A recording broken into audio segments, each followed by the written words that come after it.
Okay, this is a how-to find the area of a trapezoid.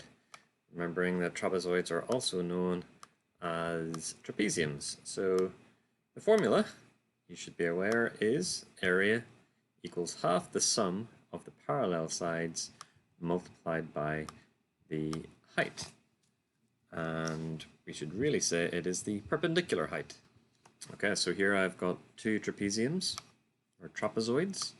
Let's have a look at them. So first off, half multiplied by the sum of the parallel sides. So let's come up with an actual formula. That's right. A equals half multiplied by the sum of the parallel sides. So where are my parallel sides in this? So remember, parallel sides are sides that never meet. If they were to continue forever, they would never touch. And they were always the same distance apart. So that would be this side and this side. Okay, we can see that A and B will always be the same distance apart, okay, regardless of where you are on them.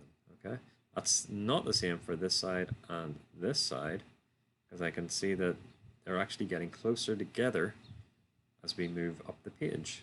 Okay, so these two sides are not parallel, but the top and the bottom are. So half the sum, what does sum mean? Sum means to add. So half the sum of the parallel sides multiplied by the perpendicular height. What does perpendicular mean? It means at right angles. So our perpendicular height is the distance between the two parallel sides. So this is our formula. Let's have a look at this one. It's another trapezium. Let's just label it. Okay, so where are our parallel sides? Now this side and this side I can see are definitely not parallel. If I was to continue these sides, they are actually going to meet at some point way over here.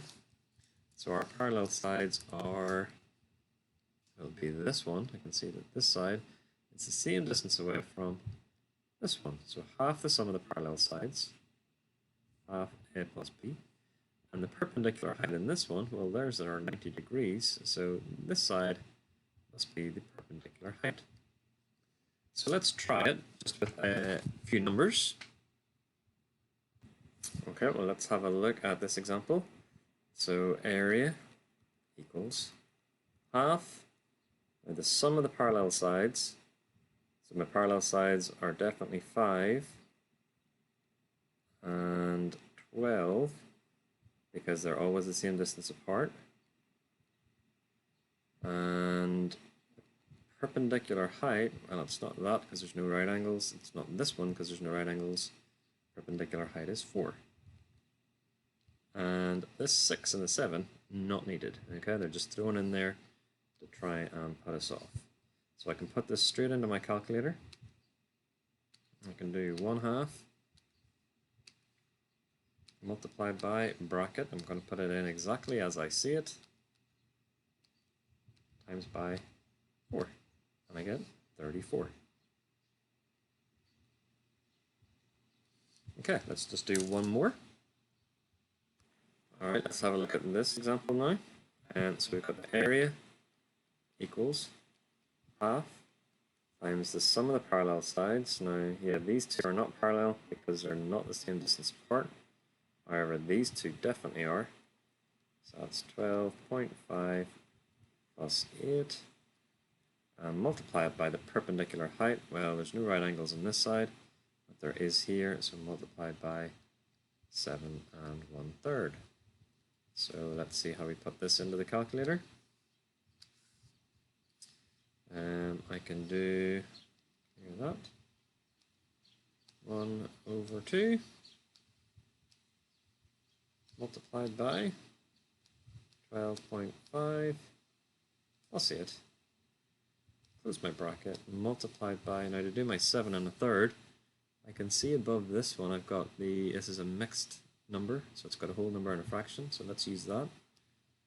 Okay, and it gives me this, so I can just type it all in, so 7 1/3.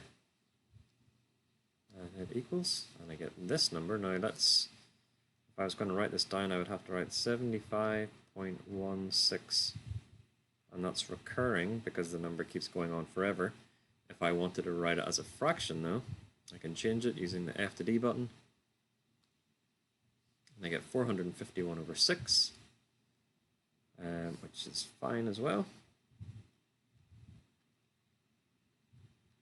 Or I could write it as, let's see if I use, yeah, this button. So the one above here, so it goes from a mixed number into an improper.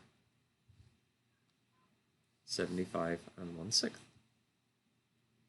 Okay, so make sure you know how your calculator works these out as well. Just to show you, I know some of you may have got this type of calculator, the 34. Just quickly bring it up. Some of you may have this one, so I'll just put it in again. So now this time, if I try and do 1/2, it's just going to bring it up as a fraction. So 1/2 multiplied by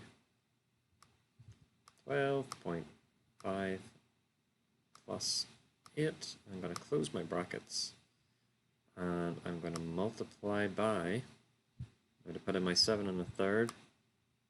Okay, I have to use this button, but in order to do that, I need to do 7 and 1/3.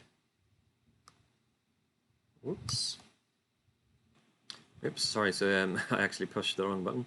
So it's 7, and this is then to go to the fraction part, so 7, and I put in my 1/3 part, and I use this button because it's the n over d. Okay, so it's a combination of both of these, so 7, and then this one, and then the 1, and then this one, and the 3. And I get my 75.166666, which is exactly the same, 75.16 recurring. I can change this into a fraction by using my same F to D button, 75 and 1/6. And if I want to change it into a improper fraction, I use my second and this button. So you have to make sure that you know how to use your calculator, because it is your calculator and it will seriously make a big difference, okay, if you can use it correctly, and make sure that you know how to put these things in. Okay, any questions? Just ask.